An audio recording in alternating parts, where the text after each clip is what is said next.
Still, oder? Kein Vogelzwitschern. Ich erkläre euch, warum dieser Wald so schweigt.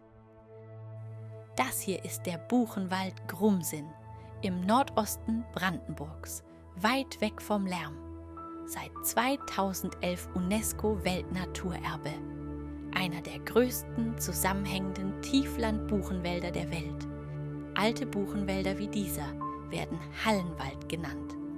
Jetzt ist Frühling, das Licht fällt noch durch. Aber im Sommer schließt sich das Kronendach und lässt kaum noch Licht durch. Ohne Licht kein Gebüsch für Singvögel, außer der Buche selbst. Sie erträgt den Schatten der eigenen Mutter. Deshalb gehört ihr der Wald. Die Kernzone ist gesperrt. Nur mit einem zertifizierten Naturführer darf man rein. Und tatsächlich, hier leben auch Seeadler, Schwarzstorch und Kranich. Vögel, die Menschen meiden. Deshalb hört man sie nicht. Aber sie sind da. Kein Vogelzwitschern bedeutet nicht, dass der Wald leer ist. Es bedeutet, das Leben ist da. Nur nicht dort, wo wir es hören können. Schaut mal hier, dieser Pilz am Stamm, das ist der Zunderpilz. Früher hat man ihn benutzt, um Feuer zu machen. Daher sein Name. Er wächst ins Holz hinein, zersetzt es langsam von innen. Irgendwann fällt der Baum. Aber das ist nicht das Ende. Hier fängt es erst an. Ein umgefallener Baum verschwindet nicht einfach. Die Wurzeln lösen sich auf, Pilze breiten sich aus, Insekten kommen. Aus dem Baum wird Humus. Das kann 100 Jahre dauern.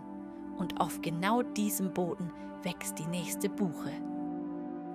Lebende Buchen erzählen eine andere Geschichte. Seht ihr diese Spuren am Stamm? Jedes Mal, wenn es regnet, fließt das Wasser genau hier entlang. Kein Zufall. Die Äste der Buche wachsen nach oben. Die Blätter fangen den Regen auf. Die Äste leiten ihn zum Stamm. Und der Stamm führt das Wasser direkt zu den Wurzeln. Das nennt man Stammablauf. Jede Buche ist wie ein Trichter. Ein natürliches Sammelsystem, das der Baum selbst gebaut hat. Und dieses Wasser ist nicht einfach Regen. Es enthält Nährstoffe von Flechten und Moosen, die auf der Rinde leben. Dieses Wasser erreicht direkt die Wurzeln der Buche. Übrigens, seht ihr diese Nagespuren?